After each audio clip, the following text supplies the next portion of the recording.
आज आपण ऐकणार आहोत नाथ संप्रदायातील दिव्यसिद्ध अमरयोगी हठयोगाचे महामहर्षी श्री गोरक्षनाथ महाराजांची जन्मकथा। ही कथा आहे विश्वास, श्रद्धा आणि गुरुकृपेने घडणाऱ्या दैवी चमत्काराची। सद्गुरू मच्छिंद्रनाथ महाराज भारतभर भ्रमण करत होते। एकदा ते बंगालातील चंद्रगिरी गावी पोहोचले।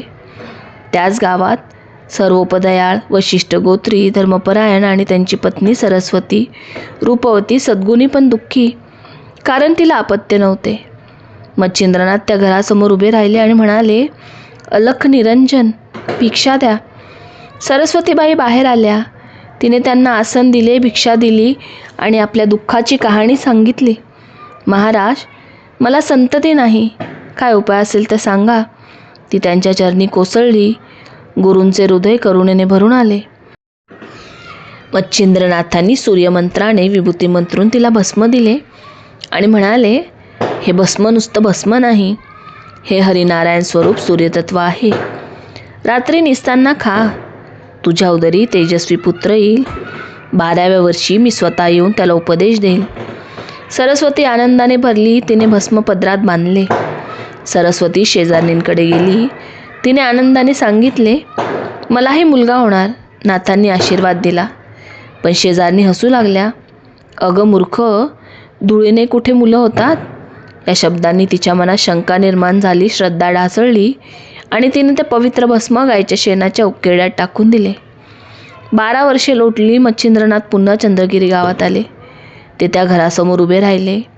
सरस्वती बाहेर आली। नाथांनी शांतपणे विचारले, तुझा मुलगा कुठे आहे? सरस्वती लाजत म्हणाली, मला मुलगा झाला नाही।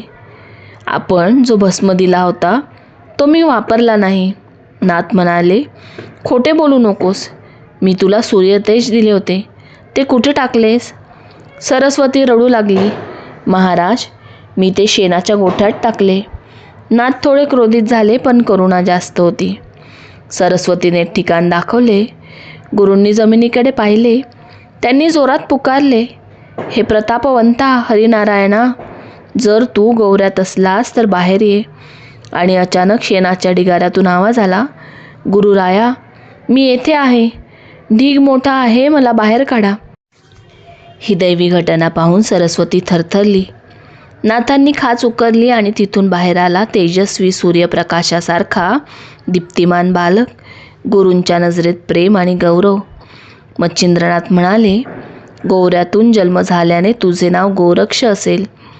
तो बालक नम्रतेने म्हणाला, आदेश। नाथांनी त्याला आपल्याबरोबर घेतले आणि म्हणाले, तू सिद्ध होशील। जग तुझ्या तपशक्तीबरोबर नतमस्तक होईल। गुरूंनी त्याला शाबरी विद्या, अस्त्रविद्या, हठयोगाचे मूलतत्व, अमनस्क योग, सिद्ध सिद्धांत पद्धती यात पारंगत केले। गोरक्षनाथांनी तपशक्तीने चिरंजीवित्व प्राप्त केले। ते पुढे गिरनार पर्वत, दत्तात्रेय आश्रम, हिमालय, नेपाळमधील पशुपतीनाथ क्षेत्र येथे दीर्घकाळ तप करत राहिले।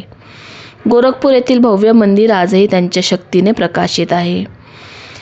या कथेतून आपणाला शिकवण मिळते की विश्वास असेल तर चमत्कार जन्मतो। सरस्वतीने विश्वास ढासळला आणि वरदान व्यर्थ गेले। श्रद्धा असेल तर देवाची कृपा नक्की फल देते। ओम गोरक्षनाथाय नमः। ही होती दैवी सिद्ध श्री गोरक्षनाथ महाराजांची जन्मकथा।